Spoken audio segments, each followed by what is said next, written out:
Minute में मैं आपसे एक जरूरी बात कहना चाहता हूं। 3 मिनट भी नहीं लगेंगे। हम लोगों का ध्यान इमाम की तरफ नहीं होता है। हमारी आदत बस यह है कि हम इमामों की टांगे खींचते रहते हैं। अगर इमाम मोटा हो जाए तो लोग कहते हैं भाई रोटियां लग रही हैं इमाम साहब को। अगर इमाम कमजोर हो जाए तो आदमी कहता है समझ में नहीं आ रहा है, बंदा जब से आया है धुलते ही गा रहा है। अगर इमाम साहब थोड़ा साफ सुथरा रहे तो लोग कहते हैं इमाम क्या हीरो है, हीरो। अगर इमाम साहब थोड़े मैले कुचैले सुस्त टाइप के हो तो लोग कहते हैं इतना मैला आदमी है, उसके बराबर में बैठने को तबीयत भी नहीं करती है। अब मेरे भाई बताइए इमाम क्या करेगा? मोटा हो जाए तो परेशानी, पतला हो जाए तो परेशानी, साफ सुथरा रहे तो परेशानी, मैला कुचैला रहे तो परेशानी। लोग इमामों की तनख्वाह पे ध्यान नहीं देते। इमाम जितना आपका ख्याल रखता है आपकी बीबी भी उतना आपका ख्याल नहीं रख सकती। रात के 12 बजे आप मस्जिद के इमाम को उठाइएगा, हजरत बच्चा रो रहा है दम कर दीजिए। कभी इमाम साहब खिसियाते नहीं, नाराज नहीं होते। इमाम साहब दरवाजा खोलते हैं, सर्दी में वुजू करते, आपके बच्चे पे दम करते हैं। अब रात के 12 बजे जरा बीबी को उठाइएगा, सर पकड़ के कहेगी मेरे तो नसीब ही फूट गए, जब से इस घर में आई हूं ना दिन में आराम है ना रात को नींद है। अजीब अजीब से हालात हैं। आप गौर कीजिए, एक घर का खर्चा कम से कम मामूली 15,000 से 20-25 हजार के दरमियान होता है महीने का खर्चा। इस महंगाई के दौर में मामूली दरमियानी खर्चा, और अगर इससे ज्यादा आप करेंगे तो उसकी कोई हद नहीं है। कभी आपने ध्यान फरमाया, कभी आपने तवज्जो दी? ये 3,000 की तनख्वाह हमारे इमाम साहब की, ये 4,000 की तनख्वाह हमारे इमाम साहब की, ये 5,000 की तनख्वाह हमारे इमाम साहब की, बहुत ज्यादा बड़े शहरों में 10,000 की तनख्वाह हमारे इमाम साहब की। आपने तवज्जो फरमाई, ध्यान दिया कि इमाम का गुजारा कैसे होता होगा? उसके बच्चों की दवाएं कहां से आती होंगी? उसके घर के अखराजात कहां से पूरे होते होंगे? जो आदमी 15-20 हजार रुपया महीना कमाता है, अगर कोई बड़ा काम आ जाए तो उसको भी कर्जा लेने की जरूरत पड़ जाती है। तो मुझे बताइए कि फिर ये इमाम जो 4,000-5,000 में महीना भर 24 घंटे की ड्यूटी देता है, इस इमाम का गुजारा कैसे हो रहा होगा? आप जरा सोचिए, इस पे ध्यान दीजिए, तवज्जो फरमाइए। वक्त नहीं है मेरे पास बात करने का, बातें बहुत ज्यादा हैं। इमाम लोगों के लिए मेरे दिल में बड़ी मोहब्बत है, बड़ी अहमियत है। गांव गांव बस्ती बस्ती जाता हूं, जलसों के हवाले से इमामों के हालात देखता हूं, मेरा दिल रोता है, आंखों में आंसू आ जाते हैं। इमामों की लोगों ने वो हालत बना दी है। एक आखिरी बात कहता हूं, बात खत्म करता हूं। लोग इमामों पे बहुत ज्यादा नुक्ताचीनी करते हैं। पाजामा देखो इमाम साहब का, आंखों का सुरमा देखो इमाम साहब का, बाल देखो इमाम साहब के, टोपी देखो टेढ़ी है टेढ़ी। इमाम साहब आते हो तो लोग कहते हैं ध्यान दियो, देख लियो, गौर करियो, इमाम साहब सलाम करेंगे या नहीं करेंगे। अरे ये तेरा गुलाम थोड़ी है, तेरी मस्जिद का इमाम है। होना तो ये चाहिए था कि मेरा इमाम अगर मेरे सामने से गुजर जाए, मैं अगर बैठा होता तो हाथ बांध करके खड़ा हो जाता और अपनी मस्जिद के इमाम को मैं सलाम पेश करता। ये मेरा हक था, ये मुक्तदी होने का हक था। हम अगर एक हफ्ता भी मस्जिद में ना जाएं और अगर इमाम साहब पूछ लें तो हम नाराज हो जाते हैं। इमाम साहब पूछ लें भाई फजर में नहीं आए, कहां थे, तो हम नाराज होते हैं, इमाम ने मेरी बेइज्जती कर दी, 4 लोगों के बीच रुस्वा कर दिया। इमाम साहब अगर एक टाइम ना रहे तो ऐसे लोग जो जुमे जाते हैं वो हंगामा मचा देते हैं। इमाम के बच्चे नहीं है, इमाम की रिश्तेदारी नहीं है, इमाम की ससुराल नहीं है, इमाम की ददियाल नहीं है, इमाम की ननिहाल नहीं है, इमाम का कौन नहीं है? इमाम के चचा भी है, इमाम के ताऊ भी है, इमाम मेरे तुम्हारे तरह आदमी है। मुझे बताओ, कहीं कोई मर जाएगा तो इमाम को जाना पड़ेगा या नहीं जाना पड़ेगा? कहीं कोई पैदा होगा तो इमाम को जाना पड़ेगा या नहीं जाना पड़ेगा? कहीं किसी को तकलीफ है, कहीं किसी की तबीयत अच्छी है, कहीं किसी की खराब है, 1000 जिम्मेदारी इमाम के साथ होती है। अगर 1-2 दिन इमाम गैर हाजिर रह जाए तो लोग बेवजह उसका हिसाब करने पे तुल जाते हैं और फिर इमाम के पीछे हाथ धो के पड़ जाते हैं। होना यह चाहिए, 2 इमाम होने चाहिए मस्जिद में, एक इमाम होना चाहिए, एक नाइब इमाम होना चाहिए। इमाम साहब अगर काम से चले जाएं तो नाइब इमाम उनका काम अंजाम दे सके। इमामों की तनख्वाह बढ़ाओ। अब एकदम तो बढ़ा नहीं सकते, मैं एक तरकीब बताता हूं और फिर हजरत मुफ्ती साहब को आवाज देता हूं। तरकीब यह है कि जब जुमे के दिन इमाम साहब खुतबा पढ़ते हैं, मतलब तकरीर करते हैं या नात शरीफ पढ़ते हैं, मस्जिद में जितने लोग जाते हैं अगर सिर्फ 10-10 रुपए से इमाम साहब का मुसाफा कर देंगे तो कसम खुदा की आपके पास से 10 रुपए जाएंगे, मेरी मस्जिद के इमाम साहब के पास हजारों रुपए इकट्ठे हो जाएंगे। इमाम साहब के बच्चे खाएंगे, उनके दिल से दुआ निकलेगी।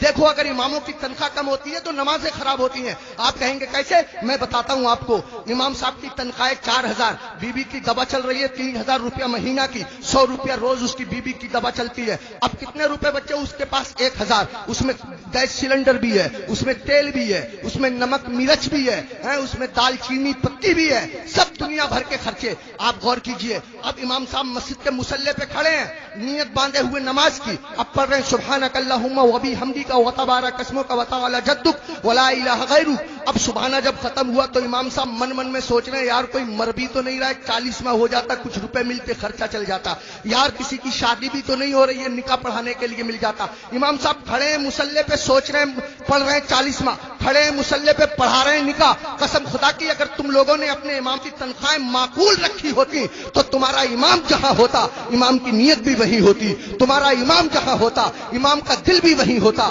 تمہارا امام جہاں ہوتا امام کا خیال بھی وہی ہوتا۔ اماموں کی تنخواہیں بڑھاؤ، ملا کرو، ہر ہفتے معمول بنا لو، جب تم کماتے ہو ہزاروں کماتے ہو معمول بنا لو کہ ہر مہینے میں امام صاحب کو غوث اعظم کی طرف سے 11 روپے دوں گا یا 1100 روپے دوں گا یا 500 روپے دوں گا۔ مہینے میں تم کو تنخواہ ملے 10,000، مہینے میں تم کو تنخواہ ملے 15,000، 8,000، 8,000 میں سے 100 روپے چپکے سے جاؤ امام صاحب سے مسافہ کر کے آ جاؤ۔ اگر بستی میں 100 گھر ہیں سب کے سب 100 روپے سے مسافہ کریں گے، حساب جوڑ آپ لینا روپے کتنے ہو جائیں گے، امام صاحب کا کام ہو جائے گا۔ میں کہنا یہ چاہتا ہوں اتنا بڑا امام، کبھی تم نے سوچا تم لوگ اپنے بستر پہ سوتے رہتے ہو فجر کی نماز کے وقت، تمہارا امام تمہاری بستی کی مسجد کے مصلی پہ بیٹھ کے تمہارے لیے دعا کر رہا ہوتا ہے، یا اللہ میری بستی پہ کرم فرما، یا اللہ اس بستی پہ رحم فرما، لوگوں کے کاروبار میں برکت عطا فرما، عزت کی حفاظت فرما، دولت کی حفاظت فرما، آبرو کی حفاظت فرما، اور تم اسی امام کے پیچھے پڑے رہتے ہو جو تمہارے لیے دعائیں کرتا رہتا ہے۔ ایک آدمی پڑا رہتا تھا بہت امام کے پیچھے، ایک دن پکڑ لیا امام صاحب نے، ابے فجر کی نماز پڑھی ہے؟ بولا بالکل پڑھی ہے۔ امام صاحب بولے کیا رکعتیں پڑھی ہیں؟ بولا 10۔ کا فجر میں 10 ہو گئے رے؟ کہہ رہا چلو 15 مان لو۔ امام صاحب بولے 15 ہوتی فجر میں؟ کہہ رہا چلو 20 مان لو۔ امام صاحب بولے پٹ جائے گا دماغ خراب مت کر۔ منہ لٹکایا ہوا گھر گیا، بیوی بولی کیسے منہ لٹکائے پھر رہے ہو؟ کہنے لگا رے امام صاحب نے پکڑ لیا، بولے فجر پڑھی ہے؟ میں نے پڑھی ہے۔ انہوں نے رکعتیں پوچھ لی، میں نے 10 بتائیں، 15 بتائیں، 20 بتائیں، 25 تک پہنچ گیا، مگر اتنا ہے کڑے امام ہے وہ بھی مانے ہی نہیں۔ تو بیوی کہہ رہی ہے تم بھی تو پاگلوں جیسی باتیں کرو، 4 بتا دیتے 4۔ تو کہہ رہا تو سچ میں ہی پٹوانے والے کام کر رہی ہے، جو امام ضدی امام 25 میں نہ مانا وہ 4 میں کیسے مان جائے گا؟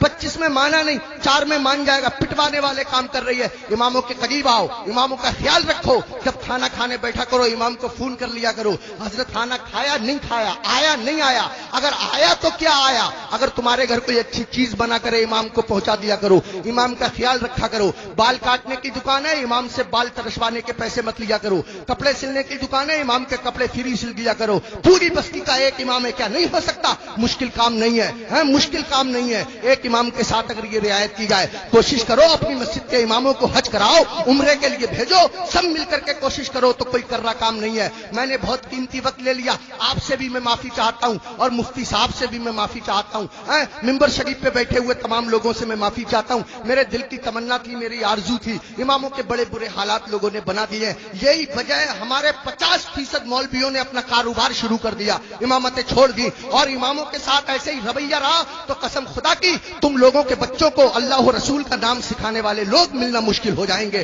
ایسی حالتیں پیدا ہو جائیں گی۔ اماموں کی قدر کرو، ان لوگوں سے دین زندہ ہے، ان لوگوں سے اسلام زندہ ہے، ان لوگوں سے ہمارا مذہب زندہ ہے۔ شاعروں کے قدموں پہ 1,000، 2,000، 20,000 ہماری جماعت میں ایسے شاعر بھی ہیں جو 2 نعتیں پڑھنے کے 1 لاکھ لیتے ہیں، تقریر کرنے والے لوگ ایسے بھی ہیں جو 2.5 لاکھ لیتے ہیں۔ ان کو ایئر کنڈیشن روم چاہیے، کسی عام آدمی کے مکان میں ٹھہریں گے نہیں، 5 اسٹار ہوٹل ان کو قیام کرنے کے لیے چاہیے۔ ہماری قوم سب کچھ برداشت کرتی ہے، لیکن جب نکاح کا نمبر آتا ہے اور امام صاحب کہہ رہے ہیں 3,000 لوں گا تو پوچھیں کون سی کتاب میں لکھا ہوا ہے بھائی 3,000 ہی لوگ ہیں، اس سے کم نہیں لوگ ہیں، اور وہ 3,000 میں سے بھی 500 روپے لے لیتے ہیں مسجد کے لیے، 1,000 روپے مسجد کے لیے۔ شریعت کا مسئلہ یہ ہے نکاح پڑھانے میں جتنے پیسے ملتے ہیں وہ سب کے سب امام نکاح پڑھانے والے کے ہوتے ہیں، اگر جبرن اس سے مسجد کے لیے پیسے لیے جائیں گے تو لینے والے لوگ میدان محشر میں اس کا قرضہ دینے کے لیے تیار رہے۔ امام کے ساتھ وہ زیادتی جو لوگ کر رہے ہیں، امام کے نام سے اگاتے ہیں عید میں لوگ پیسے 40,000 50,000 امام صاحب کو دے دیے، 7,000 8,000 باقی بچا لیے۔ ارے امام کے نام سے ہوا उगाया इमाम को दो, मस्जिद में और काम है उसके नाम से कमाओ, उगाओ, इकट्ठे करो और मस्जिद में लगाओ। बहरहाल अल्लाह ताला माफ फरमाए, कोई भी शाखे तमन्ना हरी नहीं होगी, तेरे बगैर बसर जिंदगी नहीं होगी।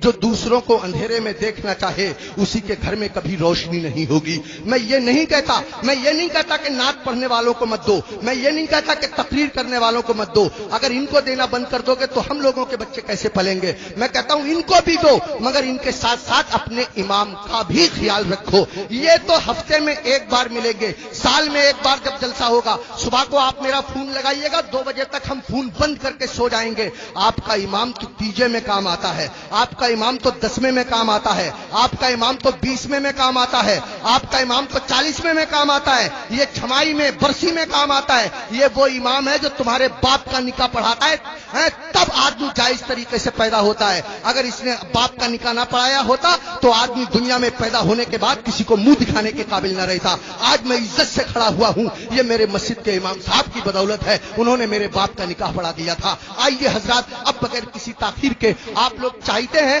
कि अगर आपके एतिकाद के बाजू मजीद मजबूत हो जाएं तो इस्तिकबाल करें।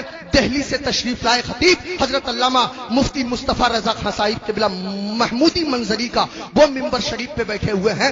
बगैर किसी ताखीर के मैं उनको आवाज देता हूं, उनकी तशरीफ आवरी हो रही है। आप जब सुनेंगे वो अपना जवाब आप हैं, अपनी मिसाल आप हैं, अपना तारुफ आप हैं। आप जब सुनेंगे तो आपकी तबीयत बाग हो जाएगी। मगर गुजारिश इतनी है, दिल्ली से लंबा सफर करके हमारे बीच बंदा पहुंचा है, मैं चाहता हूं कि आप लोग मोहब्बत से उनको सुन लें, थोड़ी देर मोहब्बत से सुन लें ताकि उनका दिल ना दुखने पाए। जरा मोहब्बत के साथ नारा लगाएं ताकि आपकी आवाज खुले। नारे तकबीर, उठा लो हाथ अगर तकलीफ ना हो।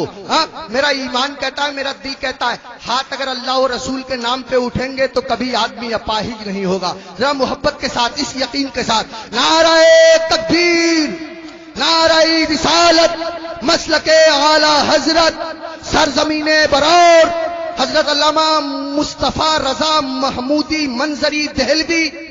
नारे तकबीर, नारे रिसालत, जुनू बदोश फिजाओं को आगही दे दो, इन बुझे से चरागों को रोशनी